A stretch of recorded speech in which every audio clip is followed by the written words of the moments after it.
On Doomsday, my husband Tremaine sued me for divorce, accusing me of being a failed mother and wife. He even demanded all the properties and custody of my daughter.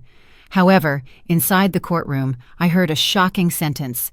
It was the voice of my 7-year-old daughter, Zariah, asking the judge, "Your Honor, can I show you something my mommy doesn't know?" The judge nodded his head. My daughter stepped forward, raised her tablet, and pressed the play button. When the video started, everyone in the room froze in stunned silence. Before the story begins, please leave us a comment telling us which state or city you are watching from. Do not forget to like and subscribe so this channel can grow and bring you more exciting stories. That morning began like any other in their home. Nyala, dressed in simple clothes, had been toiling in the kitchen since dawn. The faint aroma of a hot breakfast mixed with the scent of detergent from the washing machine spinning in the laundry nook. Nyala moved quickly but silently, making almost no noise. Over the years, she had learned to move like a shadow in her own home, an effort not to disturb the peace of her husband, Tremaine. At 6 in the morning, Tremaine came down from the second floor. He looked immaculate. As soon as he appeared in his freshly pressed shirt, Nyala immediately placed a mug of hot, black coffee and a steaming breakfast plate on the table. Tremaine sat down and took the mug without even looking at her. "The coffee is a little bitter today," Tremaine said dryly, his eyes fixed on his cell phone screen. "I'm sorry, honey. I thought I measured it right this time," Nyala replied in a low voice. Tremaine did not respond. He simply pushed the breakfast away from his plate and ate a few spoonfuls in silence.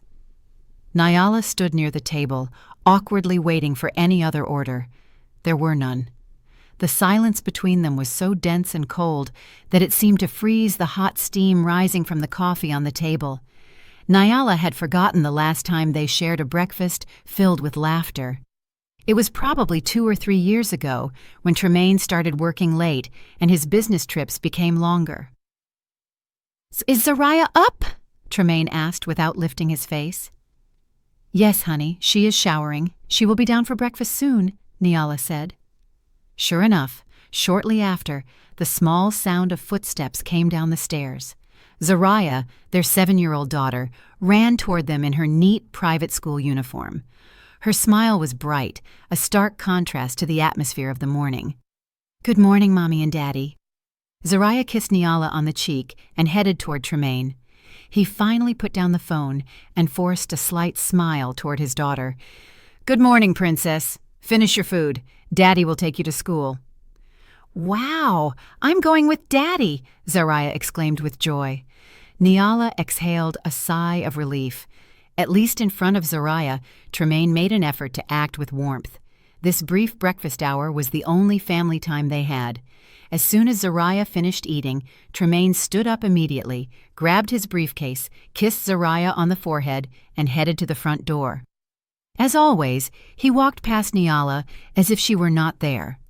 Not a goodbye, not a kiss, not even a glance. Only the roar of his luxury car driving away left Nyala alone in the vastness of her large house. Nyala spent the rest of the morning with her routine, clearing the table, washing the dishes, doing the laundry, and tidying the rooms. She did it all with efficiency. She always strove to keep the house perfect. She thought that if the house was clean enough, if the food was delicious enough, if she was quiet enough, maybe the old Tremaine would return. But the old Tremaine seemed to have left a long time ago. At noon, Nyala went to pick Zariah up from school. This was her favorite time of the day. She loved listening to Zariah chatter about her friends, her art class, or her lunchbox. "Mommy, today I got 5 gold stars from the teacher. I answered the question right," Zariah chirped happily, holding her mother's hand. "Wow, my daughter is so smart," Nyala congratulated sincerely, pinching her little nose. When they arrived home, while Nyala was helping Zariah take off her shoes, she heard the sound of a motorcycle pulling up in front of the main door. A uniformed courier shouted her name. "Nyala, a package for you!" Nyala frowned. She had not ordered anything. She walked to the front door and received a large, thick brown envelope. There was no sender name, only the logo of a law firm in the upper right corner. Nyala's heart began to beat uncomfortably. "Who is it, Mommy?" asked Zoraya, who had followed her. "I don't know, Princess. It's probably just junk mail. Go change and then we'll have lunch," Nyala said, trying to keep her voice steady. After Zoraya ran to her room, Nyala sat on the sofa in the living room. Her hands trembled slightly as she ripped open the envelope. Inside was a thick stack of papers. The first sentence on the top page made Nyala gasp for air. Petition for dissolution of marriage. Nyala's world seemed to stop. Her ears were ringing. She reread the words, hoping her eyes had deceived her. Plaintiff, Tremaine. Defendant, Nyala. Reason for the suit. The wife has totally failed in the fulfillment of her marital duties. Nyala felt nauseous. Failed. She had dedicated her entire life to this house. She had given up her career at Tremaine's request. She had taken care of Zoraya. She made sure Tremaine's shirts were spotless every morning. What did he mean by failed? She continued reading the following chapters. Her eyes went out of focus at the demands Tremaine was presenting. The demands were cruel. Tremaine was not only asking for a divorce, but he was also requesting full custody of Zoraya, alleging that Nyala was emotionally unstable and incapable of raising the child properly. And most devastating of all, he demanded the totality of the marital assets, including the house they lived in, with the argument that Nyala had not contributed financially and that all assets were solely the result of Tremaine's efforts. Nyala collapsed weakly onto the cold hardwood floor, the papers scattered around her, so that was why Tremaine had been so cold for months. This had been a plan hatched in secret behind her back. The front door opened. Tremaine had returned from work unusually early. He stood in the doorway looking at Nyala slumped on the floor and then at the scattered papers. His expression was cold and without a shred of guilt. "Honey, what does this mean?" Nyala's voice trembled, and tears began to well up. Tremaine took off his shoes in silence. He walked over, loosening his tie. He did not deny it or explain. He simply said coldly, "It is exactly what you read. I don't want to live with you anymore, Nyala. You have failed. You have failed as a wife and as a mother." "Failed?" Nyala moaned in disbelief. "I have taken care of this house and raised Zoraya." "Taken care of the house?" Tremaine scoffed with disdain. "The only thing you have done is spend my money. Zoraya needs a better mother, a competent one, not someone who only knows how to cry and complain like you. But all the property, this house, and Zoraya, honey, you can't take them from me." Nyala began to scream hysterically. Tremaine crouched down and looked at her with a sharp look filled with hatred that Nyala had never seen before. "I can and I will. My lawyer has all the evidence gathered. You won't get anything, Nyala. You will leave this house without a single dollar." Tremaine stood up and smoothed his suit. He looked toward the stairs, making sure Zoraya couldn't hear. "And get ready." Tremaine grinned a chilling smile that froze Nyala's blood.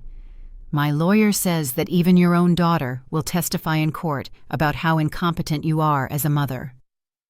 Nyala froze in terror, and her heart shattered into pieces. Tremaine not only wanted to divorce her, but he wanted to destroy her completely. Nyala did not sleep that night. After the cruel confrontation, Tremaine had retired to the guest room and locked the door, as if Nyala were a threat. Nyala spent the night in her daughter's room, sitting in the chair by the bed, watching Zoraya's peaceful face as she slept. Her tears did not stop falling. How could Tremaine say that Zoraya would testify against her? Zoraya was everything to her. What would they have told her little girl? That thought tormented her more than any other accusation. The next morning, Tremaine acted as if nothing had happened. He woke Zoraya up, prepared her uniform, and took her to school. He did not speak a word to Nyala. When Zoraya asked why her mother had puffy eyes, Tremaine answered with indifference, "Mommy isn't feeling very well, Princess." After they left, true terror took hold of Nyala. She had to fight. She couldn't give up on Zoraya so easily. She grabbed her phone and looked for the names of renowned divorce lawyers in the city. But the harsh reality hit her soon. Lawyers needed money, a retainer, a consultation fee. Niala realized she had no money. For all these years, Tremaine had only given her a monthly allowance, budgeted exactly for groceries and Zariah's school expenses. There was no room to save anything. Her only hope was their joint account, the one she believed was their family emergency fund. With trembling hands, Niala opened the banking app on her phone. She entered the password with her heart hammering. When the balance appeared on the screen, Niala felt her legs fail. 0. The account was at $0. It couldn't be. There should be hundreds of thousands of dollars in there. Niala refreshed repeatedly, hoping for a system error, but the number 0 stared back at her. She opened the transaction history, and her eyes widened with horror. Over the last 6 months, Tremaine had been systematically withdrawing large amounts of money, transferring them to another account Niala didn't know. The last withdrawal had been made just 3 days ago, emptying the rest of the account. Tremaine had planned this. He wasn't just leaving. He had deliberately crippled her financially so she couldn't fight back. Niala cried in despair. How was she going to hire a lawyer without a single dollar? She remembered her wedding jewelry. She ran to her room and opened her jewelry box. It was empty. Only a few imitation trinkets remained. Tremaine had taken even her heirlooms. In her desperation, Niala remembered an old friend who worked at a legal aid agency. She called her and told her the situation between sobs. Her friend felt pity but couldn't do much, except give her a name. "His name is Attorney Abernathy," her friend said. "He has a small office on the 2nd floor of an old strip mall. He isn't an expensive lawyer, but he is honest and dedicated. Go see him. Explain your situation. Maybe he can help you." Niala had no other choice. With the little cash she had left in her purse, she hailed a cab and went to the address her friend gave her. Attorney Abernathy's office was exactly as her friend had described, small, modest, and located on the 2nd floor of an old building with peeling paint. Attorney Abernathy was a middle-aged black man with thick glasses and a calm demeanor. He listened patiently to Niala's story without interrupting, only nodding occasionally and taking notes. When Niala finished, Attorney Abernathy exhaled a long sigh. "Niala, this is going to be an uphill battle," he said in a low voice. "Your husband has prepared all of this very thoroughly. He doesn't just want a divorce. He wants to destroy you." "I know, attorney, but I don't care about the properties. I just want Zariah. Please help me. I don't have money now, but I will pay you. I will pay you in installments. I will do anything," Niala pleaded desperately. Attorney Abernathy looked at her for a moment. "Let's leave the money issue for later, Niala. What is important now is that we have to move fast.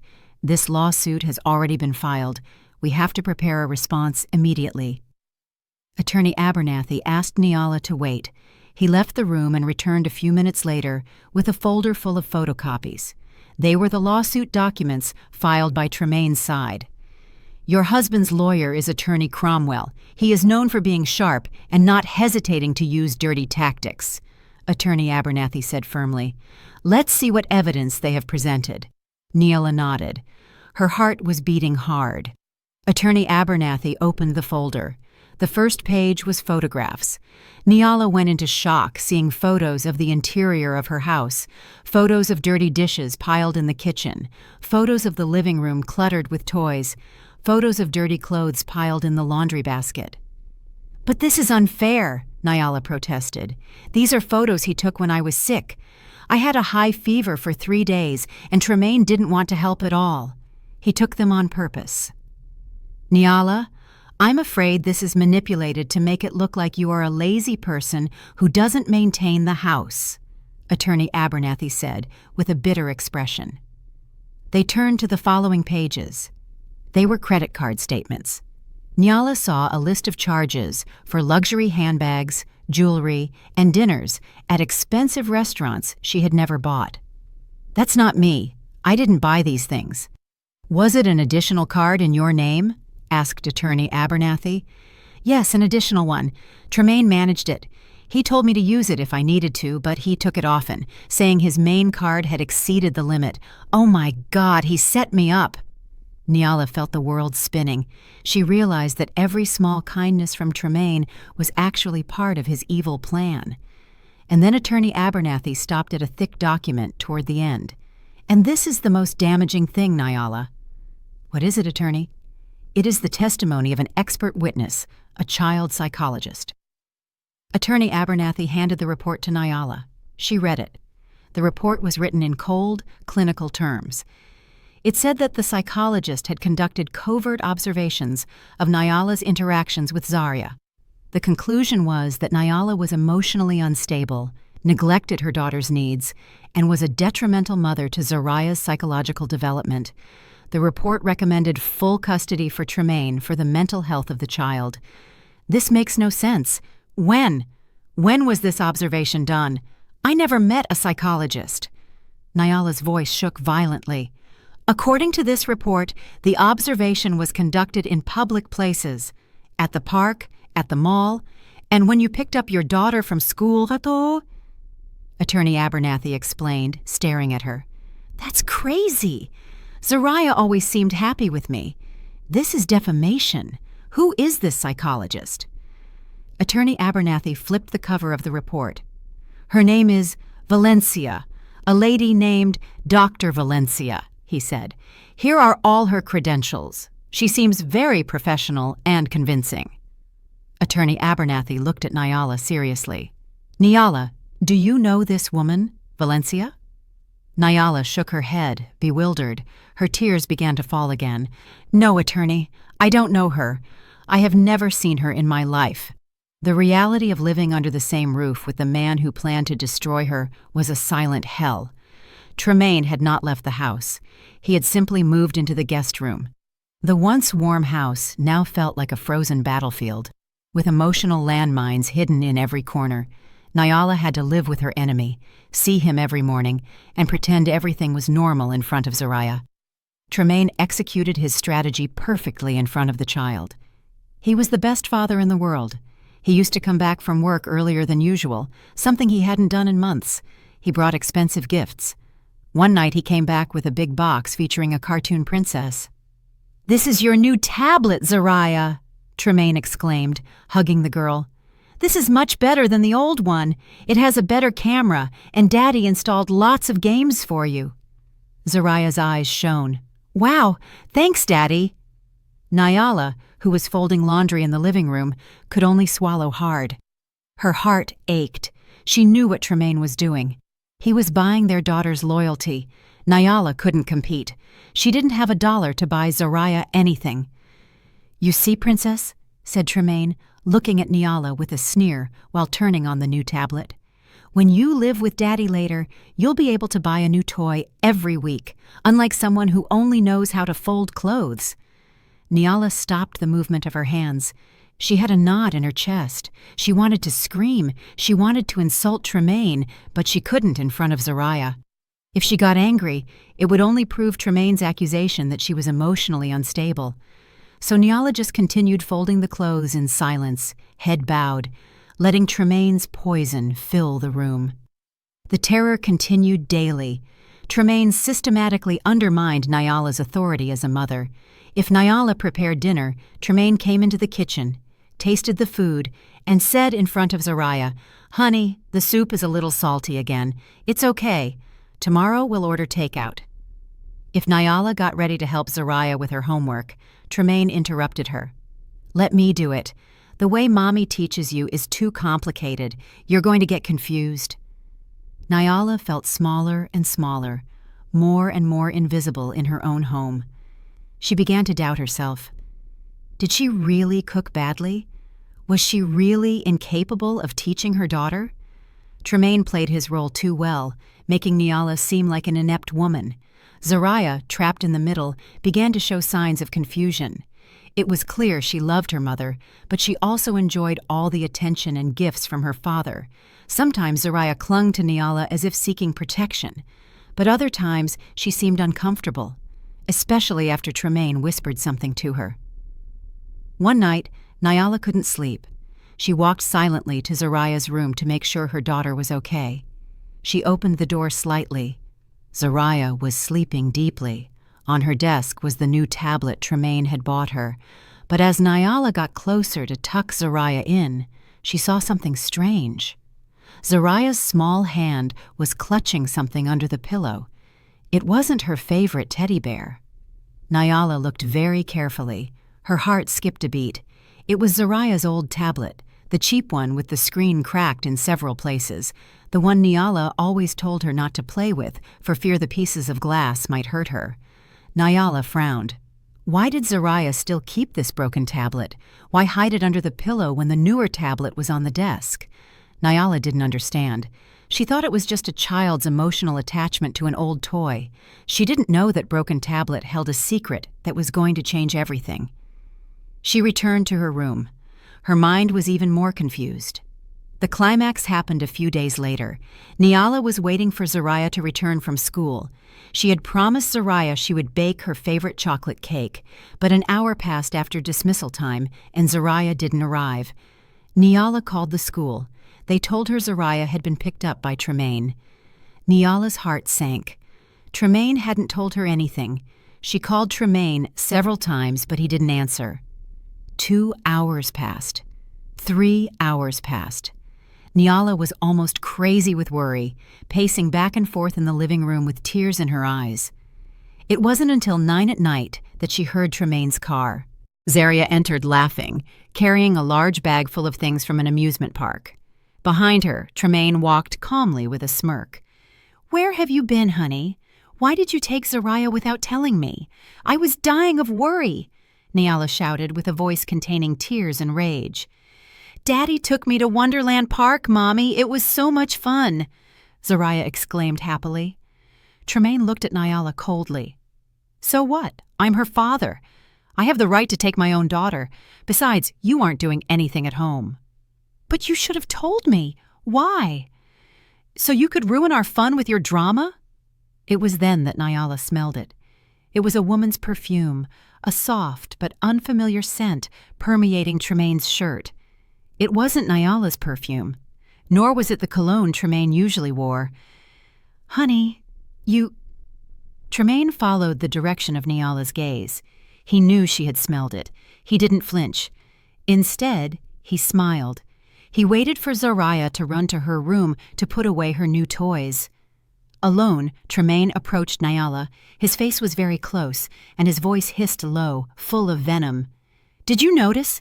Did you really think I was going to live forever with a woman as boring as you? You are nothing compared to her." Nyala took a step back, gasping for air. There was another woman. All of this, all the accusations, were nothing more than an attempt to get rid of her to be with the other one. "Who is she?" Nyala whispered. "None of your business. She is a successful, intelligent woman who knows how to please a man, unlike you." That night, Zariah came to Nyala's room. "Mommy, why are you crying?" Nyala wiped her tears immediately.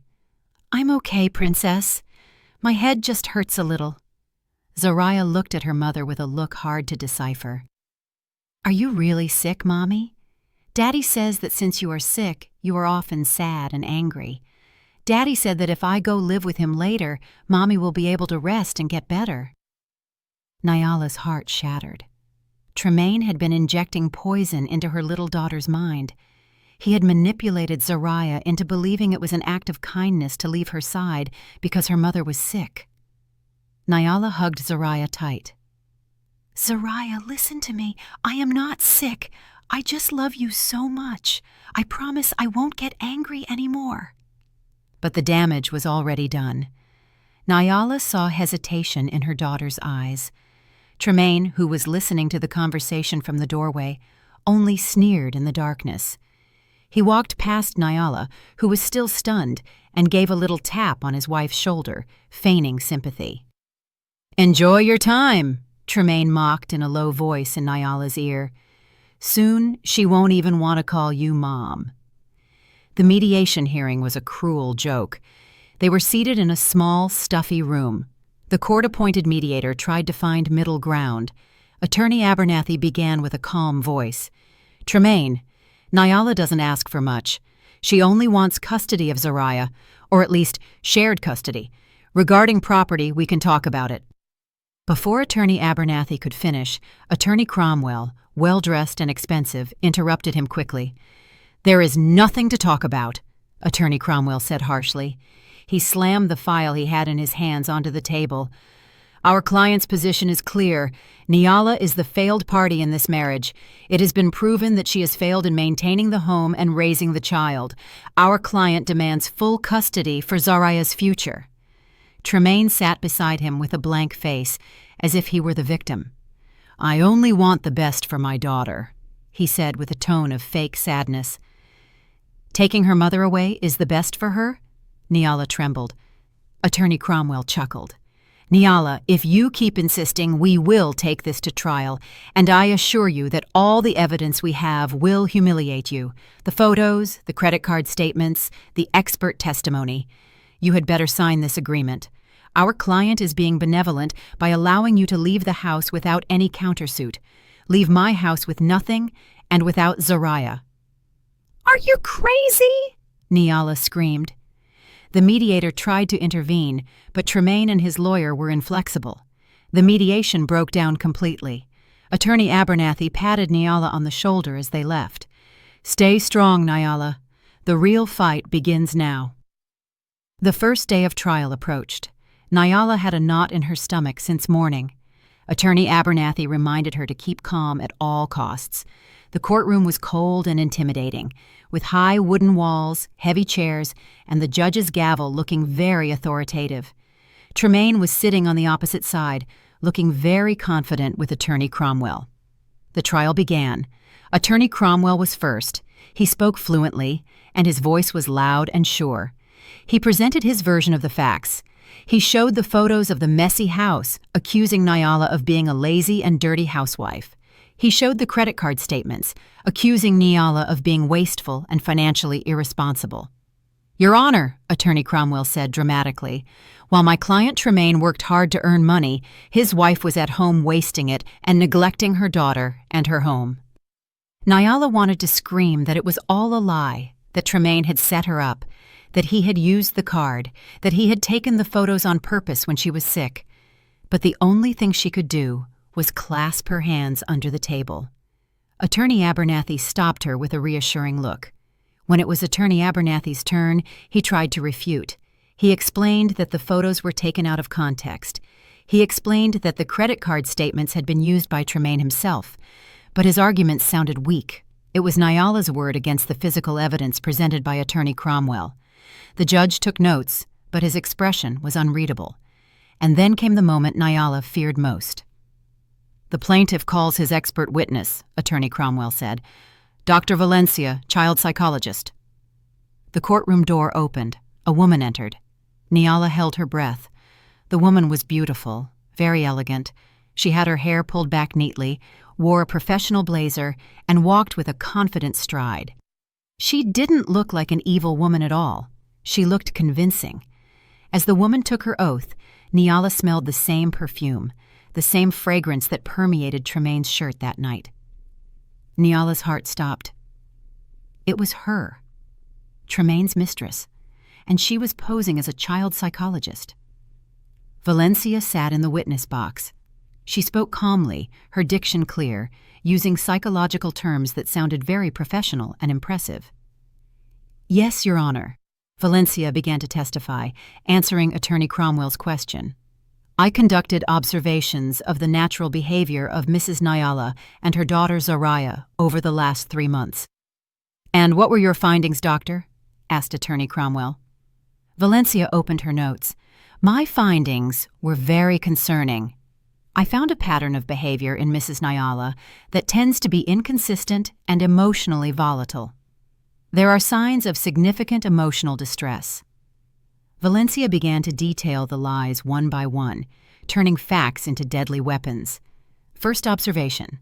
At a shopping mall, Mrs. Nyala pulled Zariah forcefully, speaking to her loudly, which made Zariah cry in fear in front of people. This shows a low capacity for emotional regulation. Nyala closed her eyes. She remembered that day. Zariah had almost thrown herself toward the wrong escalator, and Nyala had shouted and pulled Zariah back in shock. "Zariah, be careful!" She wasn't angry. She was terrified that Zariah would get hurt. But Valencia had turned it into verbal abuse. "Second observation, in a park," Valencia continued. Mrs. Nyla seemed to be more absorbed in her phone, ignoring Zariah, who was playing alone. When Zariah fell, Mrs. Nyla didn't notice immediately. When she did, her reaction was exaggerated and tended toward hysteria, which further traumatized Zariah about the fall. Another lie. Nyala remembered she was texting about the grocery list Tremaine had asked for. Zariah tripped, and Nyala got genuinely scared.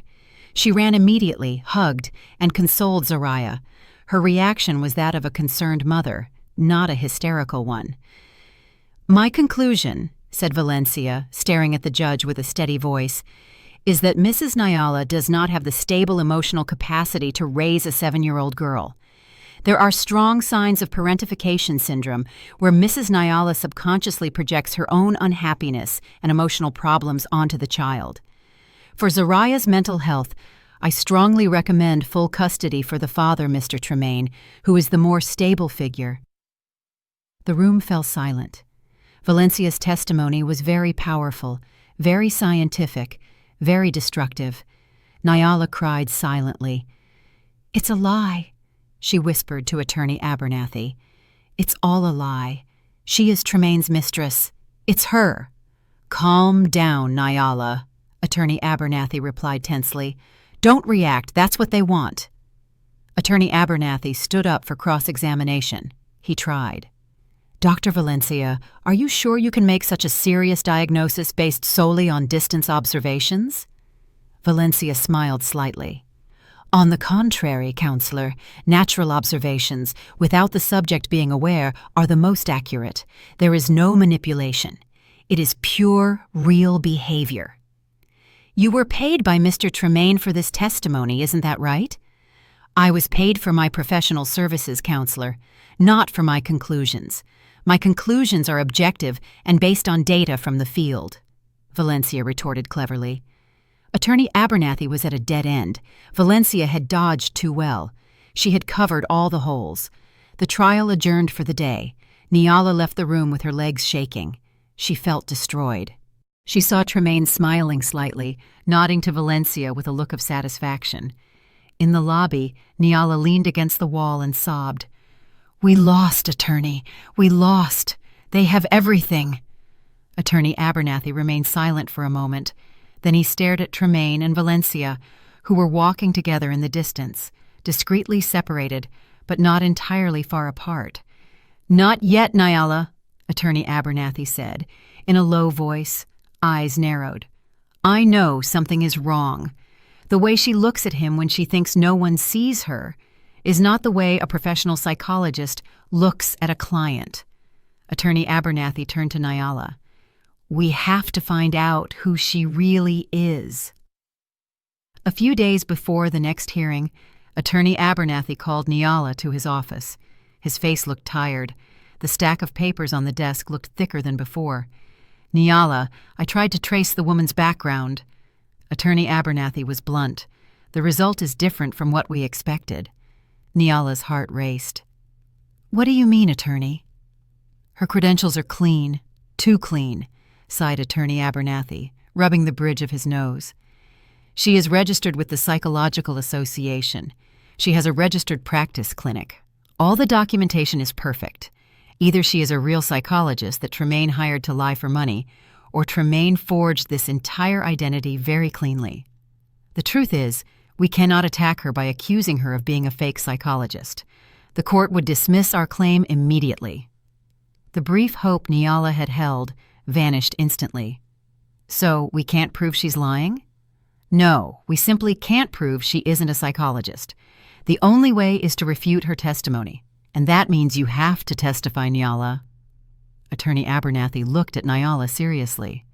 "You have to tell your whole side of the story, about the photos, about the credit cards, about Tremaine's behavior, and most importantly, you must not get emotionally upset. Attorney Cromwell will definitely try to provoke you. He will want you to look hysterical in front of the judge, exactly as Valencia described you. Nyala nodded silently. I will do it, attorney. I will try. The day arrived. It was Nyala's turn to sit on the witness stand. After being sworn in, Attorney Abernathy began with gentle questions, guiding Nyala to tell of her life as a housewife. Nyala explained in a voice attempting to remain as calm as possible. She spoke of how she left her job to focus on caring for Zariah, explained her routine from dawn until late at night. About the photos of the messy house, Nyala, can you explain the context? Asked Attorney Abernathy. Yes, attorney. Those photos were taken by Tremaine about 2 months ago. I was severely ill with a high fever for 3 days. At that time, I could barely get out of bed. I asked Tremaine to take care of the household, but he said he was too busy with work, so the house got very messy. I didn't have the energy to clean, Nyala explained. And about the credit card statements? It was an additional card in my name, but Tremaine had it more frequently. He said his main card often reached the limit with business matters. I believed him. I never bought those luxury bags, nor that jewelry. I didn't know about those charges until I saw them in the lawsuit documents. Nyala said everything with honesty. She saw some in the gallery begin to whisper. Some looked at her with sympathy, but the judge remained silent. His face was unreadable. Then came Attorney Cromwell's turn. The cunning lawyer stood up, smoothed his tie, and walked toward the witness stand with a sneer. Nyala, he began in a sickly sweet tone. So you mean to say that your husband, Mr. Tremaine, who works hard and brings money home, set you up on purpose?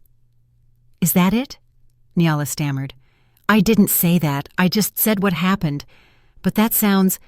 The husband takes photos of the dirty house. The husband uses the credit card. Everything is the husband's fault. It seems that you are not to blame for anything. Are you perfect? Of course not. I'm not perfect, but I'm not a failure. Not a failure? Attorney Cromwell scoffed with disdain. Nyala, you said you were sick when those photos were taken. Do you have any medical report proving you were gravely ill for 3 days? Nyala remained silent. I didn't go to the hospital. I just took medicine from the pharmacy. I thought I would recover. So there is no proof, Attorney Cromwell attacked quickly. It's just your word against real photographic evidence. Interesting. Attorney Cromwell moved to another topic. About the credit cards. You say your husband used them, but the card is in your name. Did you ever inform the bank that the card was being misused? No. Did you ever reprimand your husband? No. You said nothing. Doesn't this prove you are negligent and financially irresponsible, or does it mean you approved all the purchases? I trusted him. He was my husband. Nyala's voice rose. Blind trust, snapped Attorney Cromwell. A trust that ruined the family finances, and now you blame your husband. I am not blaming. Enough. Attorney Cromwell raised his hand, returned to his table, and picked up a large printed photo. He held it up for the judge and everyone to see. Your Honor, I request permission to present Exhibit P12. Nyala's eyes widened with horror. It was a photo of her in her bedroom, a few weeks before the divorce papers arrived, hair disheveled, crying and screaming. Mrs. Nyla, can you explain this photo? Asked Attorney Cromwell with a triumphant tone. Nyala trembled violently. Tears began to well up again. Isn't this real proof of what Dr. Valencia said? Volatile emotions, hysteria. Is this the face of a competent mother? You don't understand, Nyala wailed. Her tears were now pouring down. That night, Tremaine had just come home. He called me a useless wife. He said I was a burden. He insulted me. He said I didn't deserve to be Zariah's mother. He provoked me. So you admit it? Attorney Cromwell attacked without giving her a breath. You admit you screamed hysterically. You admit you lost control. You are emotionally volatile, exactly as Dr. Valencia described, right? No! Shouted Nyala. She stood up from her chair. He set me up. He took the photo of me in secret after hurting me. He is a devil. He is—" "Enough!" The judge's gavel struck hard. "Witness, calm down. Sit down," Nyala sobbed. Her shoulders shook. She slumped back into her chair. Destroyed. Everything destroyed. She had behaved exactly as Tremaine and Attorney Cromwell wanted. She looked hysterical. She looked unstable. She looked the image of the failed mother they had fabricated. She looked toward Tremaine's side. The man had his head bowed, making a fake grimace of sadness, as if he were hurt by his wife's instability. Attorney Cromwell smiled smugly. The judge shook his head slowly. His expression was clear. He had already taken a side. That day's trial ended with total destruction for Nyala's side. Attorney Abernathy tried to console her as they left, but Nyala felt numb. "It's over, Attorney," she whispered weakly. That night was the longest of her life. The sentencing hearing was going to be the next day. Nyala knew she was going to lose. She was going to lose Zariah. She went into Zariah's room. Her daughter was already asleep. Tremaine was not home, probably celebrating his victory with Valencia in advance. Nyala sat at the foot of the bed, stroking her daughter's hair. Her tears fell silently onto Zariah's cheek, and the girl stirred a little. "Mommy." Zariah opened her eyes, half asleep. "Shh. Go back to sleep, princess," whispered Nyala, her voice hoarse from crying. She hugged her daughter tight, maybe the last hug as a full mother. "I want you to know, whatever happens tomorrow, Mommy loves you very much, always." Sensing her mother's sadness, Zariah hugged her back tightly. "I love you too, Mommy." Nyala undid the hug slowly. It was then she saw it again. The corner of the old cracked tablet was sticking out from under Zariah's pillow. Zariah was clutching it tightly, even while sleeping. Nyala couldn't understand why Zariah was so obsessed with that broken object, but that night she was too destroyed to think deeper about it. She simply kissed her daughter on the forehead and left to face the end of her world. The courtroom was colder than usual. The morning air was heavy and suffocating. Nyala sat rigidly in her chair, eyes puffy and empty. She hadn't slept all night. Beside her, Attorney Abernathy stared ahead with a somber expression. He knew he had done everything possible, but like Nyala, they faced a giant wall. The atmosphere on the opposite side of the room was very different. Tremaine looked fresh and confident in a new suit.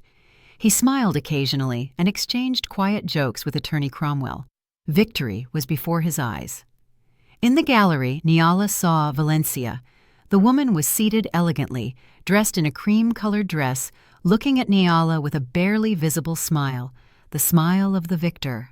The judge entered. The room fell silent instantly. Nyala's heart beat so hard it hurt. "In the matter of the divorce petition, registry number, family court case number," the judge began formally, "today's subject is the reading of the verdict. But before that—" He requested both parties present their closing arguments. Attorney Cromwell stood up first. He summarized his victory skillfully. "Your Honor," he said loudly, "during this trial we have seen irrefutable evidence. The photographic proof showing Mrs. Nyala's neglect of household tasks, the financial proof showing her irresponsibility, and most importantly, the testimony of the eminent child psychologist, Dr. Valencia, who objectively and scientifically presented the defendant's emotional instability." Attorney Cromwell pointed to Nyala. "We even witnessed Mrs. Nyala's hysterical conduct in this courtroom during the last trial, which supports Dr. Valencia's diagnosis and is clearly recorded." He turned toward Tremaine. "On the other hand, we have Mr. Tremaine, a capable father, financially successful, and above all emotionally stable and genuinely concerned for his daughter's future. Your Honor, the choice here is very clear. It is not about punishing the wife, but about saving the child. For Zariah's best interest, I beg you to grant full custody to our client, Mr. Tremaine, and approve his request for division of assets." Attorney Cromwell sat down with a smug smile. Now it was Attorney Abernathy's turn. He stood up slowly, looked around the room without looking at the judge.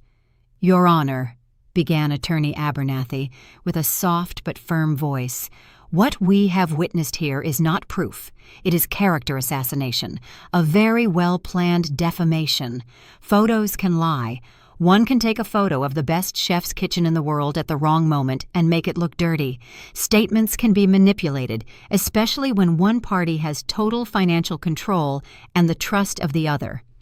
And the expert testimony, the testimony of an expert who only observed from a distance and drew radical conclusions from a few fragments of incidents out of context, is stronger than the deep maternal love a mother has accumulated over 7 years." Attorney Abernathy looked directly at Tremaine. "Your Honor, we are not saving a girl. We are witnessing a greedy husband try to get rid of his wife, steal her assets, and cruelly take away the only thing that is most precious to her, her daughter. Nyala is a good mother." His voice trembled slightly with emotion. "She is not perfect. No mother is. But she has dedicated her life to Zariah. Do not allow this well-woven defamation to destroy that bond. I beg you to judge with conscience." Attorney Abernathy sat down. The room was silent. His argument had been excellent, emotional, but Nyala knew it wasn't enough. Attorney Abernathy's argument was based on belief. Attorney Cromwell's argument was based on physical evidence and expert testimony. In the eyes of the law, the winner was already obvious. The judge cleared his throat, put on his glasses, and opened the thick file in front of him. This was the moment. Having reviewed all documents from both parties, heard all testimonies, and considered all evidence presented, the judge began with an expressionless tone. Her heart shrank. "The court notes that the plaintiff, Mr. Tremaine, has been successful in presenting significant evidence." The judge continued. Nyala lowered her head and closed her eyes. "First, the visual evidence, that is, the photographs demonstrated the negligence of the defendant, Mrs. Nyala, in household management. Second, the financial evidence demonstrated a considerable spending imbalance on the credit card in the defendant's name." Every sentence was a knife cut. "And most damaging," said the judge, his voice sounding definitive, "is the testimony of the expert witness, Dr. Valencia, regarding Mrs. Nyala's emotional state. This testimony was unfortunately reinforced by the defendant's own conduct in the last trial, providing the court with a very troubling image of the psychological environment for the child's growth." Nyala began to cry silently. It was over. Tremaine looked at Nyala, and a slight, cruel smile of victory appeared at the corner of his mouth. Valencia behind him sat up straighter in her seat, ready to applaud. With all considerations mentioned above, and especially for the best interest and mental health of the minor Zariah, the judge raised his gavel, and Nyala closed her eyes, ready to hear the sentence that would destroy her life. "The court rules! Stop!" The voice was small, but it cut through the silence of the courtroom. It was sharp and clear. Everyone turned their heads in unison toward the source of the voice. In the slightly open door at the back of the room stood Zariah. She was alone, still in her school uniform. Obviously, she had snuck in. Tremaine's face went from arrogance to shock and pallor. "Zariah, what are you doing here? Get out of here!" he shouted in panic. "Guard! Zariah!" "Sit down, Princess," Tremaine tried again with a tense voice, but Zariah didn't move. She walked into the courtroom. The sound of her small steps echoed on the marble floor. She didn't look at her mother, who was astonished with her mouth open. She didn't look at her father, who was furious. She looked directly at the judge. The room, which had been silent awaiting the sentence, was now frozen. The gavel, which was about to fall, stopped in midair.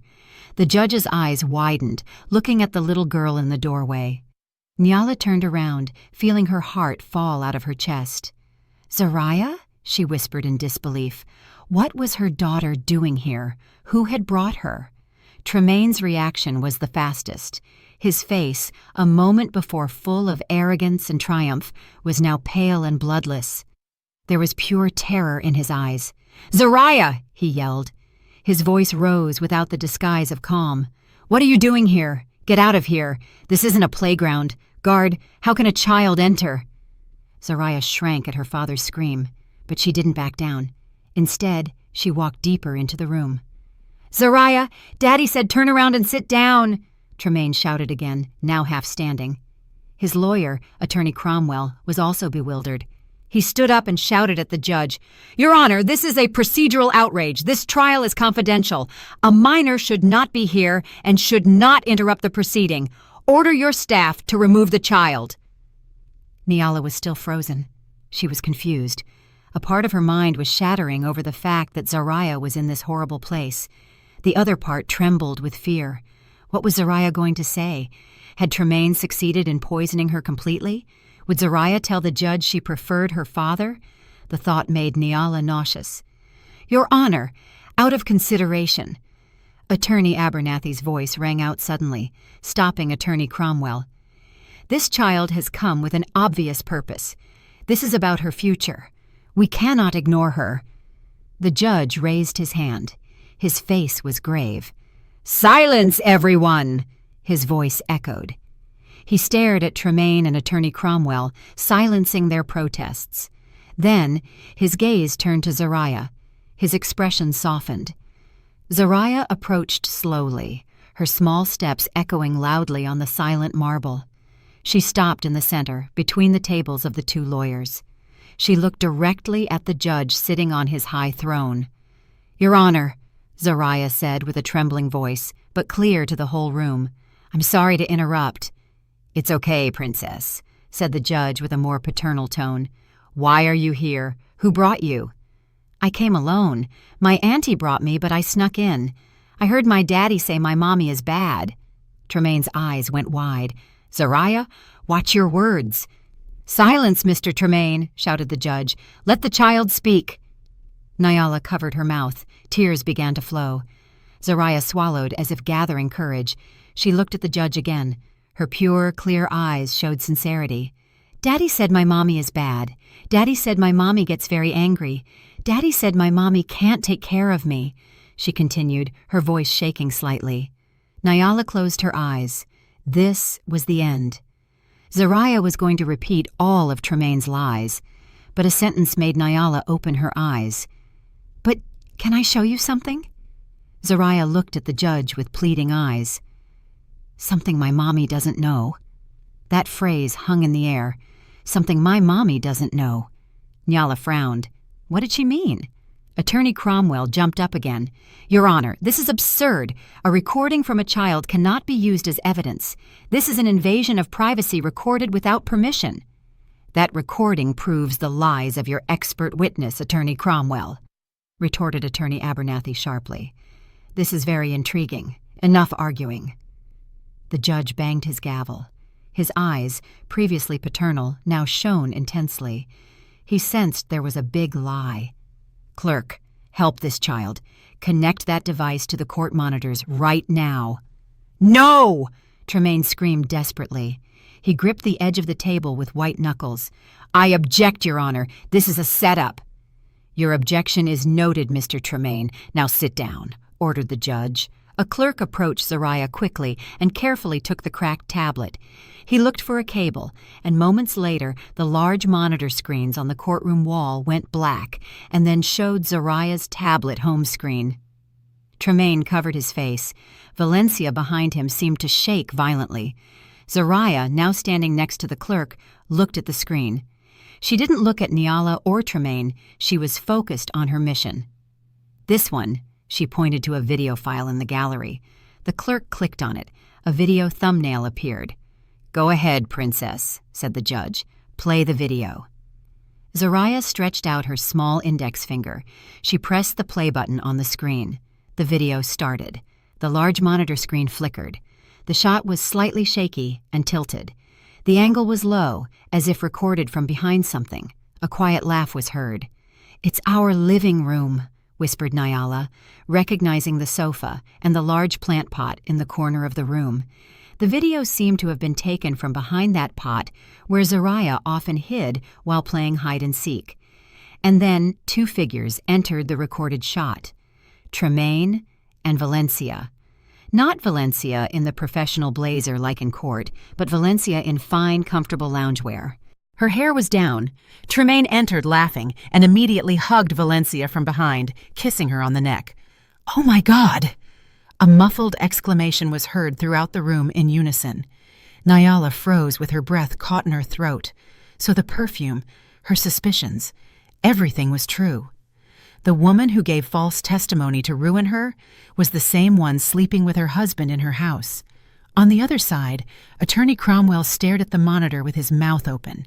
He turned to Tremaine with a look of horror, as if saying, "You never told me this." In the gallery, Valencia lowered her head, trying to hide her face. And then the voices of the figures in the video were heard clearly in the silence of the courtroom. Valencia's voice. "Are you sure your plan will work? Your wife is so stupid." Tremaine's voice, laughing with certainty. "Stupid and submissive. She won't suspect anything. All the money has already been transferred to your account, baby." "Are you sure?" Nyala felt her legs fail. Her money, her joint account, had been transferred to Valencia's account. "Oh, God," Attorney Abernathy murmured beside her, his eyes fixed on the screen. The video continued. Tremaine sat on the sofa and pulled Valencia onto his lap. Tremaine's voice. "Once the verdict comes out tomorrow, I will officially get custody of Zariah. We will sell this house from hell immediately and move to Switzerland, far away from her." Valencia's voice, coquettish. "And Zariah seems very attached to her mother." This was the part that hurt Nyala the most. She held her breath, waiting for Tremaine's answer. Tremaine's voice, disdainful. "Oh, the kid is easy to handle. Just give her a new tablet, and she'll forget her mother. You will be her new mother, a smarter, more successful, and much sexier mother." Tremaine kissed Valencia passionately in the video. "Enough! Turn it off!" Tremaine screamed in rage. He jumped from his chair, trying to run toward the clerk's table to stop the video. "Officers, restrain him!" shouted the judge with anger. The 2 security guards guarding the door moved immediately. They overpowered Tremaine before he could advance, bending his arms behind his back. Tremaine twisted like an animal in a trap. "Let me go! It's not true! It's manipulated!" Tremaine screamed desperately. "Silence him!" ordered the judge. "Continue the video. I want to see it to the end." The video continued playing, oblivious to the chaos in the room. Now it was Valencia's turn to speak. Valencia's voice. "I'm still a little worried. What about my testimony as a psychologist? What if Nyala's lawyer refutes it with his observations?" Tremaine's voice, laughing again. "I already prepared. I recorded her last week when she cried hysterically. Remember? I will provoke her again at the trial. I will insult her until she explodes. She will scream and cry in front of the judge." Nyala sobbed. She remembered her testimony, the photo, her screams. He set her up. Tremaine's voice. "Once she gets hysterical, your testimony will seem perfect. The judge will see for himself that she is an unstable, crazy woman. No one will believe her. They will believe Dr. Valencia, the professional." The video finally showed Tremaine and Valencia toasting with wine glasses, laughing. The video ended. The screen went black. The room remained silent for a few seconds. The only thing heard was Nyala's sobbing and Tremaine's panting breath under the guard's control. Everyone in the room, the judge, the clerks, the gallery, and even Attorney Cromwell, stared at the black screen with horror. They had just witnessed a very well-planned evil conspiracy. Fraud, perjury, money laundering, and manipulation of the court. In the gallery, some people began to turn their heads looking for Valencia. "There she is! It's the woman!" someone shouted. Valencia realized she was completely exposed. In panic, she jumped from her seat and ran toward the back exit. Zariah, the little heroine who had been watching the video that just played, turned her head. She didn't look at Tremaine, who was subdued. She looked at her mother. Her pure eyes met Nyala's, which were filled with tears. The judge, face red with rage, raised his gavel high. He didn't drop it in silence. He banged it hard on the desk. "Silence, everyone! The court resumes. Officers, close all exits. No one leaves. Arrest that woman, Dr. Valencia." Immediately, the room fell into controlled chaos. The bang of the furious judge's gavel was both an order and a release of the tension that had frozen everyone. The two security guards who had just subdued Tremaine now dragged him to a chair. Tremaine wasn't screaming anymore. He was simply gasping. His eyes were frantic, and his expensive suit was soaked in sweat. He knew it was over. At the back door, another commotion occurred. Valencia, in panic, couldn't open the large door the judge had just ordered closed. She pulled the handle and pushed in vain. A female officer intercepted her quickly. Valencia collapsed on the floor. Her professional mask had completely fallen. She was no longer the calm and convincing psychologist. She was just a scared woman crying hysterically. Exactly the image she had used in the photos to frame Nayala. Karma had arrived too fast and with cruelty. "Bring her here," ordered the judge with a cold and unforgiving voice. The officers dragged the sobbing Valencia to the front and sat her in the witness stand, which now felt like the defendant's bench. Across the room, Tremaine's lawyer, Attorney Cromwell, looked like a melting wax doll. His face was pale, and his tie was crooked. He no longer looked at the judge. He looked at the stack of papers piled in front of him without an answer. His career and reputation had been destroyed in an instant by a video from a child's broken tablet. He knew he was implicated. He might not have known about the affair, but he knew about the manipulated photo evidence and the testimony prepared to frame Nayala. Nayala herself was still sitting. She watched the scene before her eyes like it was a movie. Her sobs had calmed down, replaced by a frozen shock. Beside her, Attorney Abernathy gave her a gentle pat on the back, but his eyes stared fixedly at the judge, ready for the final blow. Zariah stood silently next to the clerk. She was the center of calm in the storm. She only watched her mother as if making sure she was okay. The judge took a deep breath and smoothed his robe. He looked at Tremaine, at Valencia, and then at Attorney Cromwell. "Mr. Tremaine," began the judge with a quiet but terrifying voice, "that video is the property of your daughter and was recorded in your own home. Do you still want to insist that it is manipulated?" Tremaine raised his head, his face empty. She set me up," he muttered. It was a last, pathetic attempt. "That woman, Valencia, planned everything. She seduced me." Hearing this, Valencia screamed immediately. "Liar! You told me to do it. You told me you would marry me. You told me you would transfer all the money to my account. I did all this for you." "Silence!" The judge banged his gavel again. "Both are the same. Your confessions have already been recorded in the court record." The judge turned to Valencia. "Ms. Valencia, you sat on this stand under oath and gave false testimony. You used your professional credentials to destroy a mother's life and aid in a crime. You not only violated your code of ethics, but you committed perjury before this court." The judge looked at Attorney Cromwell. "And Attorney Cromwell, did you know or should you have suspected that the evidence you presented, including this testimony, was false? You tried to provoke the witness in the last trial to fit your client's false narrative. You have disgraced this profession. I will have the Ethics Committee revoke your law license." Attorney Cromwell bowed his head, unable to say anything. Finally, the judge looked at Tremaine. His gaze was so piercing, it seemed to flay the man alive. "Mr. Tremaine, you entered this courtroom demanding justice. You accused your wife of failure, accused her of instability, demanded her assets, and most heinous of all, demanded to separate a child from her mother." The judge lifted Tremaine's lawsuit file and held it up. "Let's review your lawsuit. First, the accusation that the wife failed and neglected the home, proven false. The video just demonstrated that you conspired to defame her." The judge threw a sheet from the file to the floor.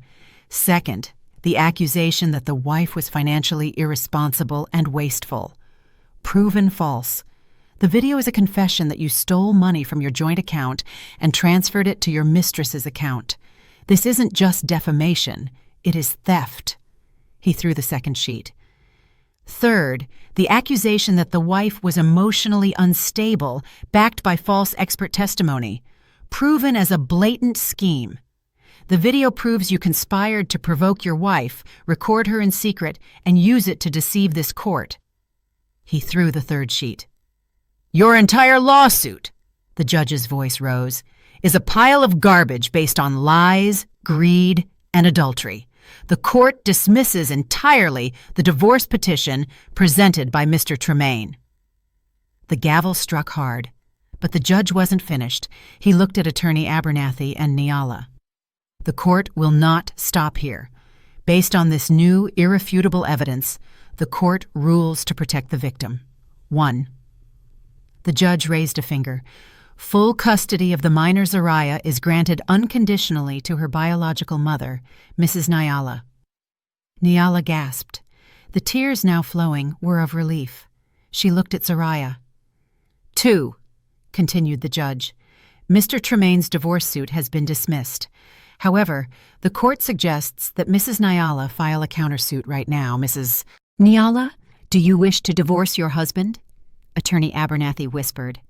Nyala, with a trembling but firm voice, looked directly at Tremaine, who was now defeated with his head bowed. Yes, Your Honor, I demand a divorce right now. Good, exclaimed the judge. The court grants the divorce to Mrs. Nyala on the grounds of adultery and fraud by the husband. Full custody to Mrs. Nyala. 3. The judge stood up now. All assets in the name of Mr. Tremaine and Ms. Valencia will be frozen immediately. The court orders a full investigation to trace all funds stolen from Mrs. Nyala. The house currently occupied is declared total property of Mrs. Nyala and Zariah. And 4. The judge's voice now resonated throughout the room. Based on the video evidence and the confessions in this room, I order the immediate arrest of Mr. Tremaine and Ms. Valencia for multiple criminal offenses, including conspiracy to commit fraud, perjury, domestic theft, and tampering with evidence in a court of law. Take them away. The security guards immediately handcuffed Tremaine. The man who had entered that morning with arrogance was now taken out with his head bowed. He walked past Nyala. He didn't dare look his wife in the eye. Valencia was also handcuffed. Her screams dried up, leaving only a puffy and messy face. She was dragged away. Her career and her freedom were gone. Nyala was still sitting, trembling. Attorney Abernathy smiled from ear to ear. We won, Nyala. We won. Nyala couldn't speak. She simply stood up and walked slowly toward the center of the room. Zariah ran toward her. Nyala knelt and hugged her daughter tightly, as if hugging her savior. She cried on her small shoulders, not tears of sadness, but tears of a mother saved by her little heroine. The aftermath of Judgment Day spread like wildfire. The story of the broken tablet made headlines everywhere. The story of the greedy husband, the fake psychologist, and the 7-year-old heroine dominated local news for weeks. The first few weeks were a blur for Nyala and Zariah. Attorney Abernathy took care of everything. By order of the judge, all of Tremaine and Valencia's assets were frozen.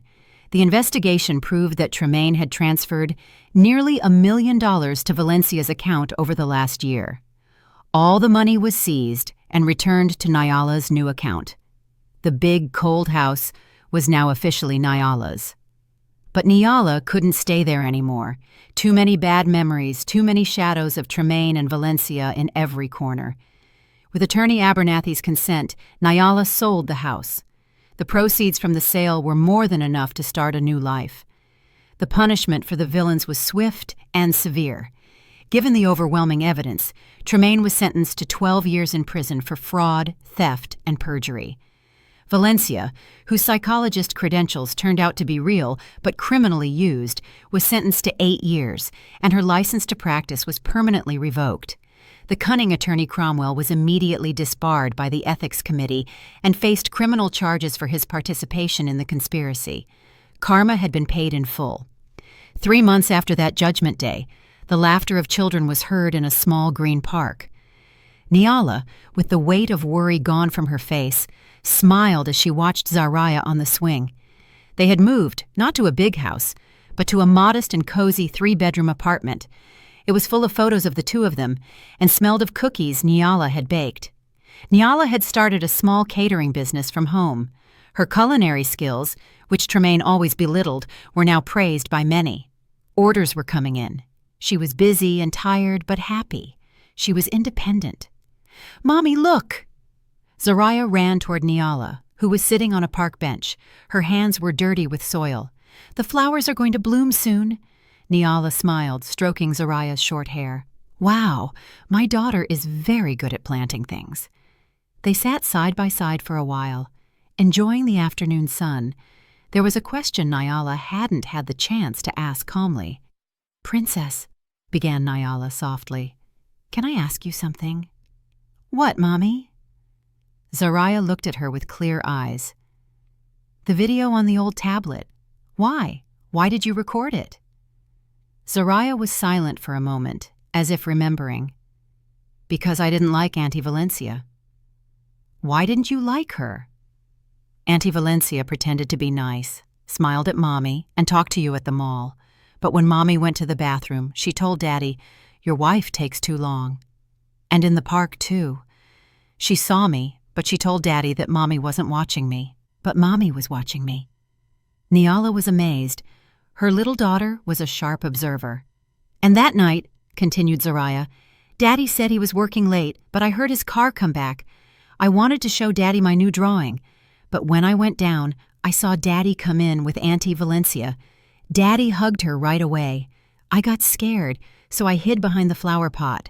So I recorded there. Yes, I used the old tablet to record. I remembered Mommy said that if there are bad people, there must be proof. And I had the old tablet with me." Nyala's heart warmed. She had forgotten she had said that. "But, Princess," asked Nyala again. This was the most important question. "Why didn't you tell Mommy? Why did you keep it a secret?" Zariah interrupted herself in a low voice. "Daddy said Mommy shouldn't know." Nyala frowned. "Daddy told you that?" "Yes, in the video Daddy told Auntie Valencia, 'My wife is stupid. She won't know.' Zariah thought it was a big secret because Daddy said Mommy shouldn't know, so I kept it. I didn't want Daddy to get mad if Mommy found out." It was the pure logic of a child. She had aggravated her father's crime, but she had kept it secret because her own father had told her her mother shouldn't know. "So why did you show it in court?" "Because the judge was going to take Zariah away from Mommy. Daddy said Mommy was bad, and Auntie Valencia also said Mommy was bad, and that's not true." Zariah had tears in her eyes.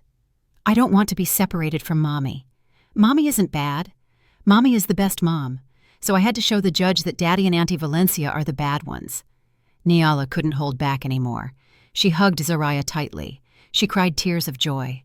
For all this time, she had suffered Tremaine's accusations that she was a failed mother. She had doubted herself, felt destroyed. But before her was the strongest proof that she hadn't failed.